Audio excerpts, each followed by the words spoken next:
சகோதரர் பக்த சிங் அவர்களின் ஊழியத்திலிருந்து விடாய் துணிக்கேற்ற வார்த்தைகள் ஜூன் மாதம் 22ஆம் தேதி. அப்படி இருந்ததானால் உலகம் உண்டானது முதற்கொண்டு அவர் அநேக தரம் பாடுபட வேண்டியதாக இருக்குமே. அப்படியல்ல, அவர் தம்மை தாமே பலியிடுகிறதுனாலே பாவங்களை நீக்கும் பொருட்டாக இந்த கடைசி காலத்தில் ஒரே தரம் வெளிப்பட்டார். எபிரேயருக்கு நிருபம் 9வது அதிகாரம் 26வது வசனம். ஆசரிப்பு கூடாரத்தில் பிரதான ஆசாரியன் மட்டுமே வருடத்திற்கு ஒரு முறை மகா பரிசுத்த ஸ்தலத்தின் திரைக்கு பின்னால் செல்ல முடியும். அவனும் கூட பலி ரத்தம் இல்லாமல் போக முடியாது. அப்பொழுது ஆசாரியன் மகிமையும் அழகும் உடைய ஆடைகள் எனப்படும் சிறப்பு ஆடைகளை அணிந்து அங்கே செல்ல வேண்டும். யாத்ராமத்தின் புஸ்தகம் 28வது அதிகாரம் 2 மற்றும் 4வது வசனங்கள். அவர்கள் உண்டாக்க வேண்டிய வஸ்திரங்களாவன மார்பதக்கமும் ஏபோத்தும் அங்கியும் விசித்திரமான உள் சட்டையும் பாகையும் இடைக்கச்சையுமே. உன் சகோதரனாகிய ஆரோன் எனக்கு ஆசாரிய ஊழியம் செய்யும்படி அவனுக்கும் அவன் குமாரருக்கும் பரிசுத்த வஸ்திரங்களை உண்டு பண்ண வேண்டும். ஏபோத்தின் மேல் மார்பதக்கம் அணிந்திருந்து அதன் மேல் பகுதியில் 12 கற்களும் கீழே ஊரீம் மற்றும் தும்பீம் ஆகியவையும் இருந்தன.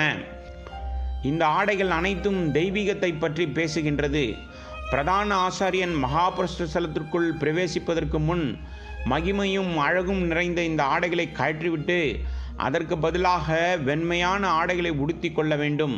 இதன் பொருள் என்னவென்றால், ஜனங்களின் சார்பாக தேவனுக்கு முன்பாக அவன் பலியின் இரத்தத்தை எடுத்துக்கொண்டு போவதற்கு முன் அவன் ஒரு சாதாரண மனிதனாக மாற வேண்டும். இதனால்தான் கர்த்தராகிய இயேசு கிறிஸ்து ஒரு தேவ தூதனாக இந்த உலகத்திற்கு வரவில்லை, மாறாக அவர் ஒரு மனிதனாக வந்தார். எபிரேயருக்கு நிருபம் 2வது அதிகாரம் 16வது வசனம். அவர் நம்மில் ஒருவரை போல் ஆனார். அவர் விரும்பியிருந்தால் தேவதூதனை போல் வந்திருக்க முடியும். ஆனால் ஒரு தேவதூதனாக அவர் நம் சார்பாக மரித்திருக்க முடியாது. ஏனென்றால் தேவதூதர்கள் மரிக்க முடியாது. இதனால்தான் தேவதூதர்களால் மனிதனுடைய பாடுகளை புரிந்து கொள்ள முடியாது.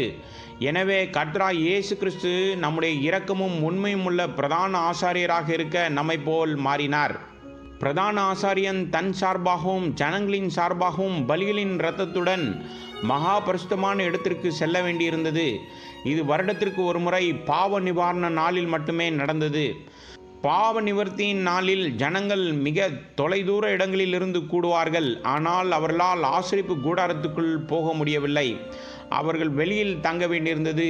பலிமிருகத்தின் தலையின் மீது கைகளை வைத்து அவர்கள் தங்கள் பாவங்களை ஒப்புக்கொள்ள வேண்டியிருந்தது. அந்த மிருகம் கர்த்தராகிய இயேசு கிறிஸ்துவை குறிக்கிறது. அது கொல்லப்பட்டதும் பிரதான ஆசாரியன் பலியின் இரத்தத்தை திரைக்கு பின்னால் எடுத்து கிருபாசனத்தின் மீது தெளித்தான். தெய்வீக அக்கினி இறங்கி இரத்தத்தை உட்கொண்டது.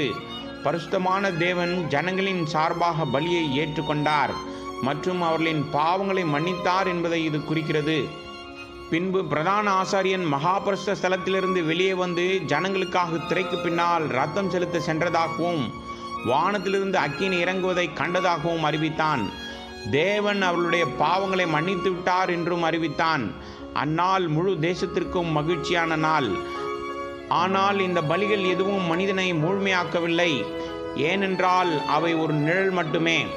கர்த்தராகிய இயேசு கிறிஸ்துவின் அர்ப்பணிப்பு மட்டுமே சரியான பரிபூர்ண அர்ப்பணிப்பாகும். தம்மையே காணிக்கையாக செலுத்துவதன் மூலம் தன்னிடம் வருபவர்கள் அனைவரையும் அவர் பூர்ணப்படுத்துகிறார்.